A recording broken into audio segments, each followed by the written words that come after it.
네, 안녕하세요 여러분들 반갑습니다. 금융과 에너지 업종을 누구보다 쉽게 알려주는 데이업 멘토 권혁철입니다. 오늘 HB 인베스트먼트라는 기업 리뷰해 보도록 할 텐데요. 일단 HB 인베스트먼트 같은 경우는 여러분들도 아시다시피 벤처 캐피탈이죠. 그런데 이 HB 인베스트먼트 같은 경우는 1월 25일에 상장한 이력이 있는데 1월 25일 상장한 이래 지속적인 하락을 겪고 있는 상황이에요. 그래서 오늘 제가 말씀드릴 내용을 마지막 부분에 차트 보면서 수급과 지지라인 측면에 대해서 말씀을 드리려고 하고요. 그리고 HB 인베스트먼트가 정확하게 어떤 일을 하고 있는지, 어떤 사업을 영위하고 있는지 모르시는 분들을 위해서 간략하게 이 부분 관련해서 말씀을 드리려고 하니까요. 한번 집중해서 딱 들어주시면 정말 감사할 것 같습니다. 먼저 시작하기 전에 저희 데이업 채널에 오시면은 모든 종목들을 커버해드리고 있으니까 찾아주시면 정말 감사하겠고, 제 영상도 끝까지 지켜봐 주시면서 댓글로 궁금하신 것들 남겨주시면은 다음 영상에서 말씀을 드리도록 하겠습니다. 그러면 HB 인베스트먼트 바로 보도록 할게요. 일단 HB 인베스트먼트 같은 경우는 스타트업들의 투자 금융을 제공하고 있는 사업을 영위하고 있다라고 보시면 될 것 같고요. 그러니까 이 기술력이 높지만 자본과 경영 여건이 취약한 기업 설립 초기 단계에 있는 스타트업들에게 대출이 아닌 지분 투자 방식으로 주 인수합병 그리고 상장 등을 통해서 투자 자금을 회수하고 있는 사업을 진행 중에 있는데요. 투자 방법에는 크게 두 가지 정도가 있다라고 보시면 될 것 같습니다. 먼저 투자 조합 같은 경우는 개인기관 정부 그리고 중소기업 창업투자회사, 여기서 중소기업 창업투자회사는 HB 인베스트먼트가 될 수가 있겠고요. 여기는 자금들을 모두 모아서 스타트업들에게 투자를 하는 것을 투자조합이라고 말을 하고 있습니다. 그리고 직접 투자 같은 경우는 HB 인베스트먼트가 직접적으로 벤처기업에게 투자를 하는 것을 말하고 있고요. 다음으로 넘어가서 여러분들도 아시다시피 이 스타트업들은 경제적 자금이 상당히 부족한 상태이잖아요. 그래서 외부 투자 유치가 필수적인데 이 투자 유치는 한 번으로 끝나는 것이 아니라 여러 단계에 걸쳐서 시행이 되고 있습니다. 먼저 시리즈 A 같은 경우는 스타트업들이 서비스를 오픈하기 위해서 준비 단계에서 받는 투자이고요. 사실 이 시리즈 A까지 오지 못하는 기업들이 너무나도 많아서 여기 있는 구간을 죽음의 계곡, 데스밸리라고 표현을 하고 있습니다. 그리고 시리즈 B 같은 경우는 스타트업들이 사업 확장을 하기 위해서 추가로 받는 투자 단계라고 생각을 해주시면 될 것 같고요. 시리즈 C부터는 스타트업들이 스케일업을 가속하게 한 단계로 보시면 될 것 같습니다. 그리고 대부분 스타트업들은 여기 시리즈 C 단계에서 외부 투자를 마무리 짓고 안정적인 수익 구조를 만들기 위해서 어떠한 자기 자본으로 어떠한 노력들을 하게 되겠죠. 그래서 이 시리즈 ABC 투자를 통해서 본격적인 성장을 이루게 되고 스타트업들은 상장이나 M&A가 가능한 기업으로 탈바꿈하게 되고, 여기서 벤처 캐피탈들은 투자금 회수를 통해서 매출적이라든지 아니면 영업이익 측면에 대해서 이익을 보는 구조다라고 볼 수가 있을 것 같습니다. 사실 이 벤처 캐피탈이기 때문에 어느 기업에게 투자를 했고 또 어느 기업을 엑시트할지에 대해서 상당히 중요한 부분이 있어요. 그래서 이 부분 관련해서 제가 영상을 계속적으로 제작을 하고 있는데요. 저희 데이업 홈페이지 들어가 보셔가지고 여기 돋보기 모양을 클릭을 하시면서 HB 인베스트먼트라고 검색을 하시면은 제가 영상 제작한 게 나오고 있거든요.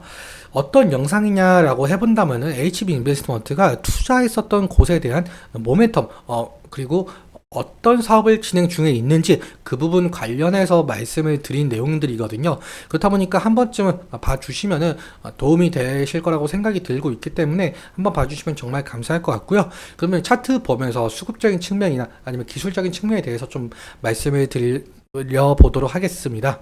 일단 오늘 같은 흐름은 약 한 0.38% 정도 하락을 하면서 보합권에 위치해 있는 것으로 보이고 있는데, 사실 HB 인베스트먼트 같은 경우 1월 25일에 상장을 한 이래 지속적인 하락을 진행 중에 있는 상황이죠.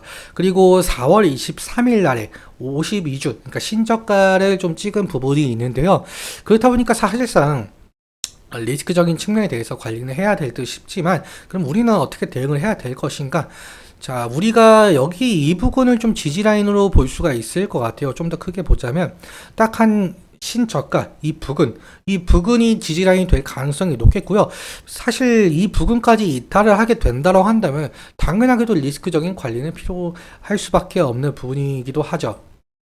그리고 HB 인베스트먼트 같은 경우는 상장한 이래 지속적인 하락을 겪었기 때문에 상승시마다 이 차익 실현 매물 아니면 원금 보존 매물이 나올 가능성이 상당히 높다는 점 염두해 주시면 좋을 것 같습니다.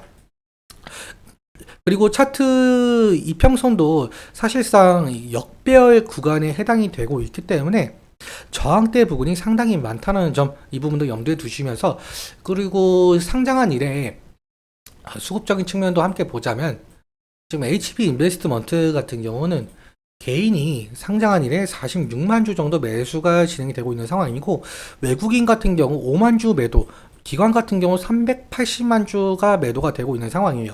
특히 사모펀드에서 240만 주 정도 매도가 되고 있는 상황인데, 그러니까 이 기관의 매도를 개인이 전부 지금 받아주고 있다라고 볼 수가 있을 것 같습니다. 그리고 외국인 같은 경우 지금 한 8거래일, 네, 7거래일 정도, 7, 8거래일째 지속적인 매도세가 지금 나오고 있는 상황이거든요. 그리고 개인 같은 경우 이 외국인의 매도를 좀 전부 받아주고 있다라고 볼 수가 있을 것 같죠. 지금 외국인의 매도세도 지금 지속적으로 나오고 있는 것으로 보아하니, 사실 외국인의 매도세가 나오게 된다고 한다면은 이 HB 인베스트먼트의 주가에 악영향을 끼칠 가능성이 상당히 높은 부분이 있죠. 그래서 이 외국인의 매도세 계속적으로 나오는지, 아니면 외국인의 매도세가 매수세로 전환이 되는지, 그 부분 좀 자세하게 지켜봐야 될 것 같고요. 오늘 같은 흐름은 좀 살펴보자면, 지금 모건 스탠리에서 지금 1300주 정도 매도가 나왔고, JP 모건에서 1100주 정도 매도가 나온 상황이죠. 멜릴린치에서 300주 정도 매수가 나오고 있는 상황인데, 사실상 지금 현재 한 3,500주 정도 지금 외국계 창구에서 매도가 나오고 있는 상황으로 보이고 있어요.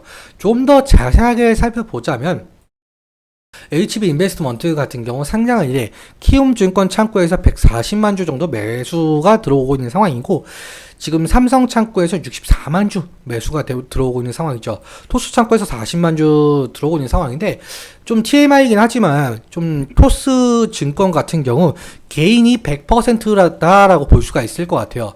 왜냐라고 한다면, 토스 증권 같은 경우는 이 외국인과 기관에서 가입이 불가능하게 설정을 해놨어요. 그러니까 개인만 가입이 가능하도록 설정이 되어 있기 때문에, 이 토스 증권 창구에서 매수세가 들어온다는 것은 개인의 매수세라고 봐도 무방할 것 같습니다. 다음으로 이 신한투자증권 창구에서 36만 주 이렇게 들어왔고요. 지금 외국계 창구에 대해서 JP모건 서울 6만 7천 주 매수가 들어오고 있고, 메릴린치 8,900주 매수가 들어오고 있는 상황이죠. 사실상 외국계 창구에서는 이 두 군데밖에 없다라고 볼 수가 있을 것 같은데요. 그렇다 보니까 이 외국계 창구에서 지속적으로 매수가 들어오고 있는지, 아니면은 매도가 나오고 있는지 좀 잘 살펴보는 것이 중요 투자 포인트 중 하나가 될 가능성이 높을 것 같습니다. 오늘은 여기까지 말씀을 드리면서, 오늘 내용 여러분들께 도움이 되셨다면 구독과 좋아요 부탁드리고, 그리고 말씀드린 내용과 차트적인 부분에 대해서는 제 개인적인 견해가 많이 껴있다 보니까 여러분들의 주관적인 견해와 함께 투자를 하여 현명한 선택하셨으면 좋겠습니다. 오늘도 시청해주셔서 너무 감사하고, 지금까지 멘토 권혁철이었습니다. 감사합니다.